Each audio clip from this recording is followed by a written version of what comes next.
This episode of Ask the Buffalo is brought to you by Audible. Welcome back to another episode of Ask the Buffalo. I'm your host, John Retina. This is the show where you could ask me any question you've got from the world of technology. This week on Ask the Buffalo, we're going to talk new iPhones, supposedly new MacBook Pros, what my 3 favorite phones are, and what phones might be coming out over the next 5-6 months. This is Ask the Buffalo. Let's go ahead and get started.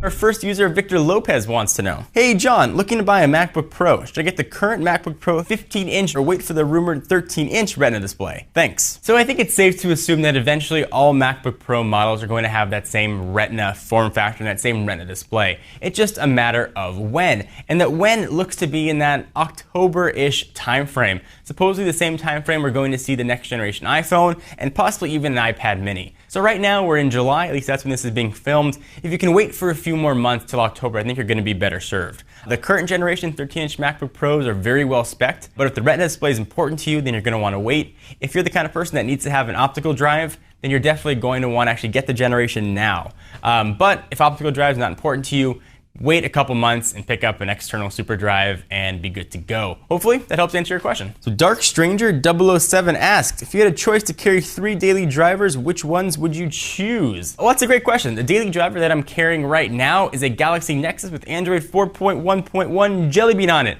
I'm actually loving it. But if I were to carry 2 more phones, the first one I'd carry would be an iPhone 4S. Be a lot easier to sync everything within iCloud. I'm a Mac user at home. And the third one would be the Galaxy S3 for AT&T. I love the screen on that phone. I love the way it looks and feels. Really everything about it is awesome. Although I might put on the alpha version of Cyanogen Mod 10 on that, at least get some Jelly Bean action going.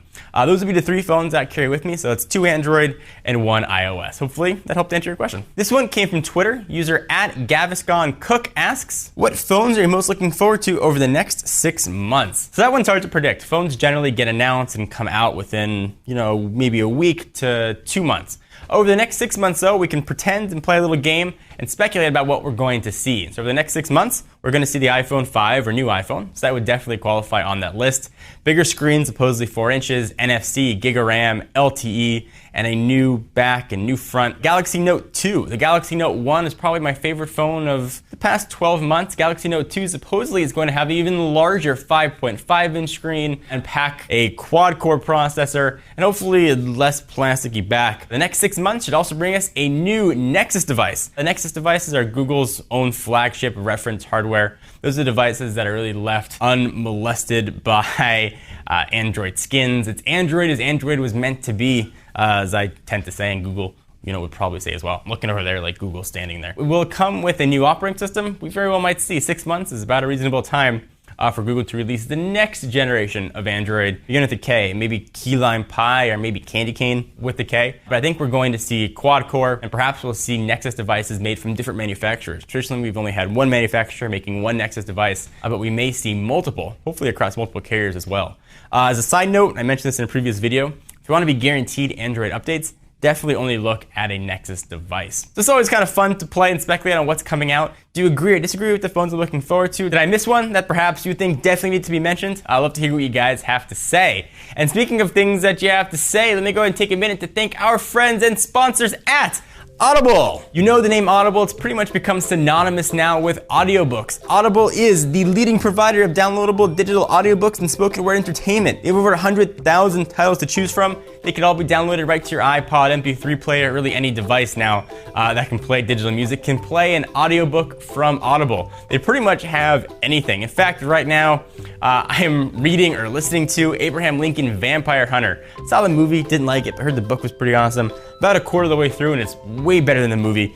Check it out if you have the chance. If you want to go ahead and get a free audiobook, go to audible.com/techno to get a free audiobook download of your choice and a 30-day free trial when you sign up today. today. Again, go to audible.com/techno for your free audiobook. So the last question is one I kind of hit on in the previous one, and that has to do with the iPhone 5. This also comes from Twitter. User @LilRob2 asks, hey John, you think that Apple will be releasing the new iPhone in the August-September timeframe? August may be a bit early. We're hearing rumors of perhaps early September even. The original thought was that it was going to be October, but September looks to possibly be the time. So yes, I do think we are going to see the new iPhone coming over the next few months. So what's it going to have? Let's recap.